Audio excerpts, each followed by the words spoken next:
I have a little secret. I don't just like tea. I don't just love tea. I am absolutely infatuated with tea. I am always buying only Japanese tea when I go to the supermarket, anywhere. I bought Japanese tea in Argentina when I was there. I could never have imagined what it would be like to actually have Japanese tea in Japan. I don't even know how my mind is still holding itself together because it was that amazing. Konnichiwa! Welcome to another video about Japan, except this one is all about tea! Yay! My favorite! I've been waiting to do this one. I'm going to share with you the experiences revolving around tea that were once in a lifetime, incredible, like the best teas that I had. And I did a lot of research because, as you know, I'm infatuated with tea. So I was looking for it. I was having it at the hotels. I was looking for tea shops that we could visit. I planned some incredible tea experiences that I had to do, including visiting a matcha farm. We went to so many places and I had a lot of great tea. I had a lot of delicious tea. But this video is about the top of the top best experiences that I have to share with you. The first thing that we're going to talk about is women-owned tea businesses. Because yes, we have to support our women entrepreneurs. And I went to some really cool spots. The first one is in Hakuba. Hakuba is in the Nagano prefecture. And the business that I supported here is called Hakuba Tea Ceremony. This is a local person, okay? Locally owned, women-owned business. And I actually got a private tea ceremony with her. I got to have her all to myself, asking all of my questions. What I loved about doing a tea ceremony is that I learned a lot about the technique. This was about ceremonial matcha preparation. And I watched her prepare it. Like, she's gotten training, traditional training on how to do this. There are a lot of intricate steps that she has to follow for preparing it, from like rotating the cup a certain way. She pours in hot water into the cup where she's going to make the matcha to warm up the cup first. She also told me to always sift my matcha. So when I get an apartment and I have a home base, I'm going to get a sifter so that I can do it right. This experience was relaxing and calming because you're engaged in the whole ceremony of it. You're not just getting a cup of tea and just drinking it. You are preparing it because the whole room was beautiful, and she had kimonos hanging up. And these kimonos and clothing actually belonged to her mother, and she was wearing a whole traditional kimono look. She looked gorgeous. At the end, I got to try on a kimono coat. So I was like, oh, this is so cool. So I highly recommend a tea ceremony so that you can dig deep into the cultural aspects of it and the history, not just drinking your tea. Do you already drink tea? And like, what is your level of infatuation? Are you at my level? Are you less than me? Let me know. Another woman-owned business that is tea related is a special tea shop that I went to in Toyama. Toyama is on the opposite coast from Tokyo. It's by the water. This tea shop has been around for over 130 years and is on its fourth generation. They have a proprietary tea that only they make. They blend it. Okay, so only they make it. It's called Tomo Shiraga. And people come just for this blend. When I saw that they had a special tea that they were known for, I was like, I have to go there. What I loved is that this is clearly not a tourist experience. They were surprised to see us. They did not speak English. We were communicating with Google Translate, but they were so welcoming. The shop was full of all the tea accessories, beautiful cups, beautiful, tea pots, everything you would want. And they had a space that was raised with no shoes where you could sit on the ground and taste the tea. So this wasn't like we paid a ticket or that we bought the tea. It's a shop, sells tea, but also allows you to taste it. So that's how I got to taste the Tomo Shiraga tea. And in my head, I was expecting a Japanese green. I was expecting it to be grassy, like sencha. I cannot even describe to you what the taste is. It doesn't taste like any other tea that I've ever had before. And I have a bag right now that I'm going to be drinking of it. I think it was kind of like has a sour note to it. But what I loved is that it was a wow moment. That newness of what is this? What am I tasting? How can I describe it? I'm so surprised. That tickled me. Like it tickled my mind. Like, ooh, something new and different. So I really, really loved being able to support a woman-owned business. I bought my bag of tea and we just had a fun interaction with them. They wanted to post me on their social media. So yes, I'm on their Instagram page for my little visit and sipping the tea in their shop. And that was a wonderful experience. I'm so glad I got to support them and try their specialty. The other woman-owned business that blew my mind was a tea shop in Osaka called Mizu Teki. And Mizu Teki is not like a huge place. I would say it's very cozy. It's got a lot of personality, a lot of decorations. And outside on the sign, I would see that it said this is the only like women tea sommeliers. They have some claim to fame about being the only women in tea in some way. So I was like very impressed. I wanted to support them.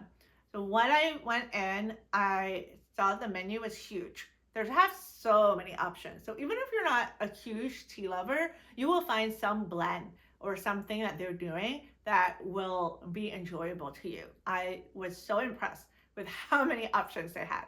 I actually ended up going for a matcha latte. I was kind of debating, do I do ceremonial with just water? Do I want the oat milk? But I'm so glad I went for the matcha because I've never had a matcha that was this good.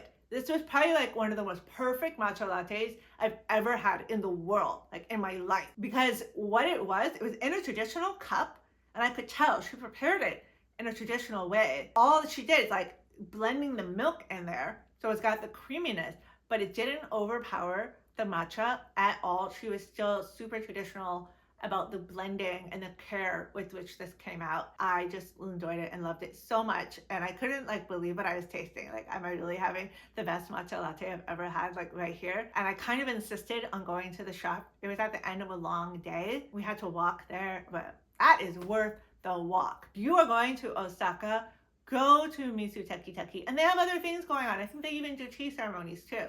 So that woman-owned business is incredible. Now let's talk about some wonderful ways to experience tea, which are in like ceremonial way, but you're not doing a whole tea ceremony experience. So where can you do that? One of the best places that I did it was in Kyoto at the Ippodo Tea main store. The Ippodo Tea main store is gorgeous. It has a store, but then it also has a whole tea room right on the side of the store where you can sit, you can order. And what we did there, my partner and I, is I ordered one style of ceremonial matcha and he got a different one, and then we like tasted each other's, and each of our matchas came with a dessert. Like that's a very typical thing, that you have a little dessert to accompany your tea. We ordered the seasonal sakura mochi at this spot, Ippodo Tea main store in Kyoto. Okay, that was the best dessert we probably had on our whole trip. What was so good about it was the sakura leaf, which is, sakura is cherry blossom. It was a pickled leaf, like an actual leaf around the cherry blossom flavored mochi part. Those flavors combined so well. It felt like super high end. Like, wow, this is like an intricate, expensive, high value dessert, and I loved it. So highly recommend. And the matchas were delicious, and we learned all about them. They are sourcing high quality matcha. The only thing I'm not loving is that I learned in Japan they're not like paying the farmers as much. The farmers aren't earning enough. So I kind of stopped supporting them as a company, but I would highly recommend going to their showroom, to their tea room, and having that experience, because it's lovely. And there's also like big windows that you can look into, a little garden that they have in an interior courtyard. It's really, really worth it in Kyoto. Another similar experience to that in Toyama, you can do at the Sato Museum of Art, which is in a beautiful park that you're probably going to visit anyway if you're going to Toyama. In the museum, at the front desk, pay for your tea experience. They give you a little ticket. You sit basically in a sitting area with a huge window looking out into this beautiful park. So I would say that the vibes there are serene. serene, meditative, relaxing. And then I learned that the person the museum is named after was a tea master. So they have, I don't know if it's a replica of his tea house or if they actually brought it in. It's one of the two. So you have this whole structure there that is about what he was doing for tea. So that's really cool to kind of have that aspect of it while you're drinking a beautiful ceremonial matcha and having a dessert. So that is your traditional experience. Another tea experience that I highly, highly, highly recommend and cannot say enough good things about because it was truly amazing is the Matcha tour. It's a farm tour outside of Kyoto. It's very easy to get to from Kyoto. This was one of my favorite experiences that I did in Japan because I got to visit the farm, see the matcha in front of me, pick tea leaves. I ate fried tea leaves because they serve that to us. We ground the matcha. We got to do everything about the whole experience. We went to a factory where they process tea, and we got to try not only matcha there, but sencha, three different kinds of matcha. We got to order food that was made with tea. So the menu had tea in it. They had desserts as well. And then at the end, we got to shop. The matcha exceeded everything. They were so well organized, so inclusive. When I communicated my accessibility needs ahead of time, they were very receptive, no problems. I asked the Teki, who is the owner, to wear a microphone, and he wore it the whole time. I already have a whole video just about that experience. So if you want to watch that, please do, because I go into depth on what it was like and what we did. That is a highlight. If you're trying to experience tea in Japan, visiting an actual farm is where it's at. Now, the last things that I want to highlight are a few ways to experience matcha in Tokyo. So if you're already going to Tsukiji Market, which is very famous, very well known for food market, and it does close early, heads up, okay, it closes around 3 or 2, depending on the business. You need to go to matcha stand Maruni. They are serious about their matcha here. They have a long line, but they move through it really fast, efficiently. They are making their matcha with the chazen, they are whisking it, and they are preparing it. So even though it like comes in a cup, like you would get from a coffee shop, I observed them making it. They were even sifting it, which is what I learned in the Hakuba Tea Ceremony.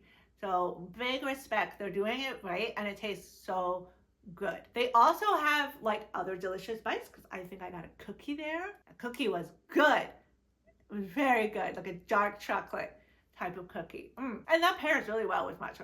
The dark chocolate flavor, kind of like the bitterness and the sweetness commingle with that bitterness and sweetness of matcha. So I think that's a wonderful spot. You can find it. I know the market can be overwhelming. Just use your Google Maps. You can get directions, even in the market, for how do you find the businesses that you're trying to find. The last experience, which if you don't know me, you might be surprised, like, she really did that? Yeah, I did. I got matcha at the airport, and I planned to get to the airport early so I could go to this matcha spot at the airport. Yes, I did.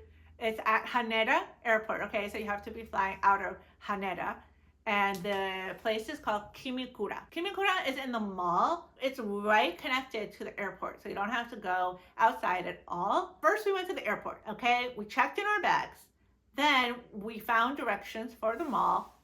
And all we did was just walk a little bit over a connector, and we were in the mall. Kimikura was very, like, it was one of the first businesses that we saw. So we didn't even have to go far into the mall. It didn't take a lot of time at all. So if you're trying to buy like souvenirs at the last minute so that you're not taking them all around Japan, this will be a great spot to buy some tea related souvenirs. The store was beautiful. And they also are making matcha. They're making different drinks. So I got my last matcha of my trip at Kimikura, and it was delicious. Now my secret's out. I can live my life as a free woman because everyone knows how infatuated I am with tea. I love tea. I love the experience of tea. I love how it tastes. I love how it makes me feel. I love how I slow down and enjoy and savor those moments. I hope this video was helpful. If you're going to Japan, enjoy these tea experiences and stick around for more Japan videos. If you want to see more videos on inclusive and accessible travel, subscribe to BlindishLatina and let me know all your questions in the comments, and I will see you next time.